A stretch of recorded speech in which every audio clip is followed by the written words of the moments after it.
Let me ask you something. What would your life look like if you followed through on everything you said you would do? What if every morning you didn't hit the snooze button? What if every goal you set, you actually finished? What if your standards weren't negotiable anymore? That's what this is about. Discipline. But not just discipline, unbreakable discipline.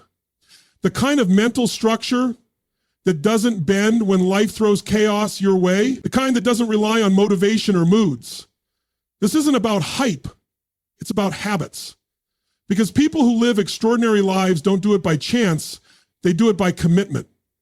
The first thing you've got to understand is that discipline is not a gift. It's not something some people are just lucky to have. It's a skill. It's a decision. Every single day you're deciding who you are by what you tolerate, what you repeat, and what you prioritize. Discipline isn't loud. It's the quiet voice that tells you to get up when your feelings tell you to stay down. And that voice, you've got to train it. But here's the truth. Discipline doesn't survive in a toxic environment. You cannot plant seeds of greatness in poison soil.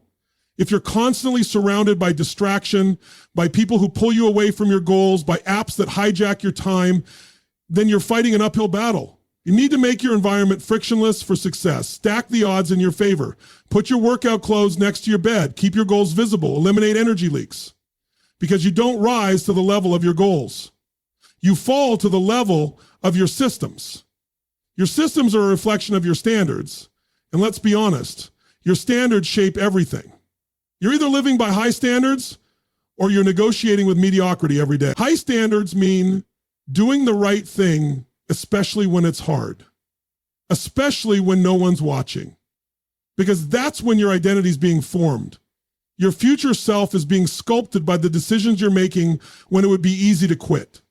But how do you stay consistent when everything inside you wants to take a break? Emotion. People think discipline is about logic. It's not. If it was, everyone would do it. You stay consistent because your heart is on fire with something bigger than you. When you connect the action to the meaning, you stop needing motivation. You start running on mission. Attach emotion to your habits. Don't just run to burn calories. Run to become who you were born to be. Don't just read to learn. Read to feed your mind so you can lead. And listen, don't underestimate the power of small wins. You want to build discipline? Start with something you can actually complete. Win the first 10 minutes of your day. Drink the water, make the bed, move your body. These are not minor tasks. They are the building blocks of momentum. And once momentum kicks in, discipline becomes easier. The reps get smoother. The resistance gets weaker. But here's the final truth. If you don't have a vision, none of this will last. You will burn out. You'll feel like you're doing hard things for no reason. Discipline without direction is just punishment. But discipline fueled by purpose, that's power. That's fire. That's fuel for life. So get clear. What are you building? Who are you becoming? Why does this matter? Make it personal, make it urgent, make it non-negotiable. Because the minute you decide that average is no longer acceptable, the second you stop making excuses and start making progress, that's when unbreakable discipline is born. And once you've built it, nothing and no one can take it from you. Discipline is not something you're born with. It's something you choose again and again, every day, every moment, every decision. You're either building the muscle of discipline or letting it atrophy. People often make the mistake of thinking discipline is this magical trait some people are just lucky to have. But it's not luck. It's not talent. It's not even about being naturally motivated. Discipline is a decision. And the people who seem unstoppable, the ones who always follow through, they've simply made that decision more often, more consistently, and with more commitment than others. You see, most people are waiting for a feeling to push them. They want to feel like it before they act. But if you live that way, you're a slave to your moods. Discipline isn't about how you feel, it's about what you decide. And every time you follow through on something you said you'd do, even when it's uncomfortable, even when you're tired, even when no one else is holding you accountable, you cast a vote for the kind of person you want to become. That identity builds slowly, rep by rep, moment by moment. And over time, those small decisions add up. They harden into character. That's where confidence comes from. That's where power comes from. Think about it. Every time you choose short-term comfort over long-term purpose, you weaken your relationship with yourself. But when you follow through, when you say, I'm going to do this, and you do it, you start to trust yourself on a deeper level. That self-trust becomes your foundation. You no longer need permission, applause, or reminders. You move because you decided. And that's how true freedom is built, through the discipline of follow through. No one drifts into greatness. No one stumbles into a meaningful life. It's built brick by brick through the thousands of small decisions you make when no one's watching. Discipline is the architecture of that life. Without it, your dreams stay stuck in your head. With it, they become real, tangible, alive. So stop waiting for the perfect mood. Stop waiting to feel ready. You become disciplined by doing disciplined things. Not once, not when it's convenient, but consistently. It won't be perfect. You'll mess up. But that's not the point. The point is to keep choosing the path that aligns with who you truly want to be. Because every time you do that, you're not just checking off a task, you're shaping your identity. You're making the decision that says, this is who I am now. And when that decision becomes who you are, that's when discipline becomes unbreakable. The willpower is limited. It fades. It gets drained. You wake up with a full tank, and by the time life throws a few distractions, temptations, and stresses your way, that tank starts to empty. That's why relying purely on willpower is a trap. The strongest people in the world aren't the ones with the most discipline in their head. They're the ones who built discipline into their environment, because the truth is simple. Your environment will beat your willpower if the two are in conflict. If your phone is loaded with distractions, if your fridge is filled with junk, if your friends mock your goals, then every time you try to make a disciplined choice, you're fighting a war against your surroundings. That's not strength. That's sabotage. Your brain will always look for the path of least resistance. If the gym is far away, the junk food is easy to grab, and your workspace is cluttered, guess what? You're not lazy. You're human. Your environment is simply making the wrong choice feel easier. So what's the solution? Make the right choice the path of least resistance. Design a space that makes winning easy. Don't just count on being strong enough to resist temptation. Remove the temptation. If you're trying to stay focused, put your phone in another room. If you want to eat clean, don't keep snacks in the house that pull you off track. If you want to write, set up a distraction-free space where inspiration flows. Set things up so that the behavior you want becomes automatic. This is where most people miss the point. They think discipline is about pushing through struggle, but real discipline is about removing unnecessary friction. It's not about fighting harder, it's about preparing smarter. When you change what surrounds you, you change what influences you. And that means fewer battles, fewer excuses, and far more consistency. Also, people matter. If you surround yourself with individuals who normalize procrastination, excuses, or mediocrity, you'll absorb that energy. You'll pick up those habits unconsciously. But if you're around people who challenge you, who live what they preach, who raise the bar, then discipline becomes the default. You don't have to force it. You live it because it's the standard in the room. At the end of the day, you can have the strongest intentions in the world, but if your environment keeps pulling you back, those intentions won't last. So don't just work on yourself, work on what's around you. Discipline doesn't live in isolation.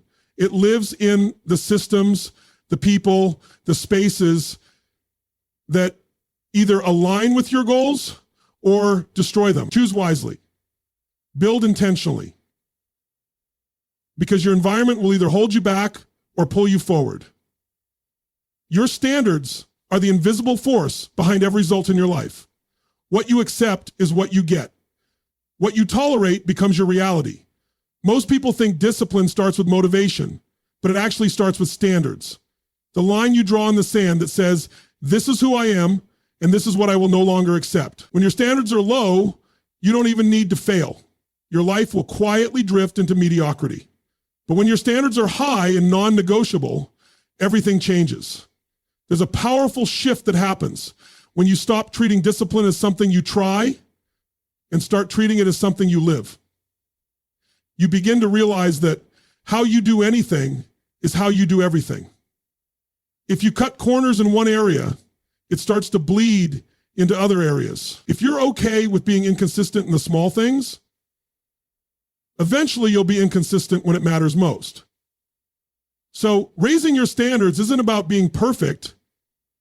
It's about refusing to break promises to yourself, even when no one else sees it. The people who achieve at the highest level don't do so because they're always motivated. They do it because their standards won't allow them to settle. It's not about pushing harder. It's about accepting less nonsense from yourself. You stop negotiating with your goals. You stop giving yourself the option to quit. You don't miss the workout, not because it's easy, but because missing it is simply not who you are anymore. Every time you raise your standards, you redefine your identity. You're saying to the world and to yourself, I no longer operate at that level. I've upgraded. And once you believe that, your actions follow. Discipline becomes less about struggle and more about alignment. You're not fighting yourself, you're becoming yourself. But here's the real power. When your standards shift, so do your expectations. Not just for yourself, but for what you allow into your life. You stop allowing toxic energy. You stop surrounding yourself with people who drain you. You stop settling for good enough. And the universe has a way of meeting you at the level you demand, not the level you wish for. So if you keep accepting less than you deserve, you'll keep getting it. So ask yourself, what are you currently tolerating that's keeping you stuck? What low standard have you made comfortable? Because nothing will change until you raise that standard and make it non-negotiable. Discipline is born in that moment. The moment you say no more and mean it. The moment you stop hoping for change and start demanding it from yourself. That's when everything begins to shift. That's when discipline becomes part of who you are. Not because it's easy, but because it's the only level you're willing to live at anymore. People think that if they just understand the logic behind discipline, they'll suddenly be consistent. But discipline isn't born from logic. It's born from emotion. It doesn't come from what makes sense. It comes from what matters. Because at the end of the day, we don't take action based on what we know. We take action based on what we feel. You can know exactly what to do. You can have the perfect plan, the smartest strategy, the cleanest blueprint, but if your heart's not in it, you won't follow through. That's why the most disciplined people aren't necessarily the smartest. They're the ones who are emotionally connected to why they do what they do. They've tied their habits to something deeper, something personal. It's not about checking off tasks or grinding for the sake of grinding. It's about who they're becoming, what their future demands, and what it costs if they don't show up. That emotional connection creates fire. It gives purpose to the process and meaning to the pain. Think about it. When you've ever truly followed through, in the gym, in business, in life, it wasn't just because it made sense. It was because it meant something. Maybe it was to prove to yourself you could do it. Maybe it was to show your family what's possible. Maybe it was to break a cycle that's haunted your bloodline. Whatever it was, it had emotion behind it. That's the fuel most people ignore. They look for motivation and forget to look inward. So if you're struggling with discipline, stop asking what you need to do. Start asking why you must do it. Why does it matter? What's at stake if you don't change? Who will suffer if you stay stuck? Who will rise if you finally break through? Get emotional about it. Feel the pain of staying where you are. Visualize the cost of living beneath your potential. Let it sting. Let it burn. Then use that burn to build something real. When you find a reason that moves you emotionally, discipline stops feeling like a chore. It starts feeling like a responsibility. You don't need to hype yourself up every day. The meaning does that for you. The vision takes over. Your heart leads and your habits follow. So don't chase discipline with your head. Connect with your heart. The mind will always find excuses. The heart finds a way. And when you build that bridge between what you do and why it matters, You don't have to force discipline anymore. It flows. It becomes a natural extension of who you are, driven by purpose, powered by emotion, and aligned with your highest self. One of the greatest lies people believe is that massive change comes from massive action alone. But in reality, it's the small, consistent wins, the little daily choices that build the muscle of discipline over time. Micro wins might seem insignificant in the moment, but they are the foundation of unbreakable self-control. Every time you do something small that aligns with who you want to become, you're not just checking off a box. You're casting a vote for your future identity. Waking up on time, making your bed, saying no to distractions, finishing that last set at the gym, sticking to your plan even when no one's watching. Those are the victories that matter, not because they look impressive to the world, but because they prove something to you. They reinforce the belief that you are someone who follows through. They build internal certainty. And once that certainty grows, so does your discipline. The truth is, momentum doesn't come from doing everything perfectly. It comes from just getting one thing right and then stacking another on top of it. You don't need to overhaul your life overnight. You need to win the moment you're in. And when you start collecting wins, no matter how small, you begin to shift your self-image. You stop seeing yourself as someone who starts and stops. You start seeing yourself as someone who finishes, someone who keeps promises, someone who doesn't wait to feel ready but acts regardless of emotion. That's the power of repetition. Every rep counts. Discipline is a muscle. And like any muscle, it doesn't grow by doing something once. It grows by doing it consistently, especially when you don't feel like it. That's when it matters most. Anyone can act when they're inspired, but it's in those quiet moments, when you're tired, when no one's clapping for you, when it would be easy to skip, that you earn your next level. Most people never reach their potential because they underestimate the value of small things done consistently. They think if it's not dramatic, it doesn't matter. But that's wrong. It's the compound effect that transforms your life. You can't see it immediately, but day after day, those small wins begin to stack. They build habits. They build self-belief. And eventually, they build a life that most people only dream of. So focus on the next win, not the next month, not the next year, just the next right decision. And then do it again, stack it, repeat it. Because the secret to lasting discipline isn't found in big moments, it's found in mastering the little ones again and again until your consistency becomes your identity. Discipline without direction eventually collapses. It turns into exhaustion, frustration, and burnout. You can force yourself to wake up early, train hard, work long hours. But if there's no compelling reason behind it all, the fire dies out. You begin to ask yourself, what's the point? And that question is dangerous if you don't have a powerful answer. Because discipline without vision feels like punishment. But discipline with vision, that feels like purpose. That feels like fuel. Most people think they struggle with discipline, but what they're really lacking is clarity. They're grinding day after day, doing the same routines, forcing habits, and pushing through, but there's no image in their mind of where it's all leading. That absence of vision creates internal conflict. You can only push yourself for so long on sheer will. Eventually, you need meaning. You need something bigger to pull you forward, something that excites you, scares you, and stretches you all at once. Vision gives your discipline a direction.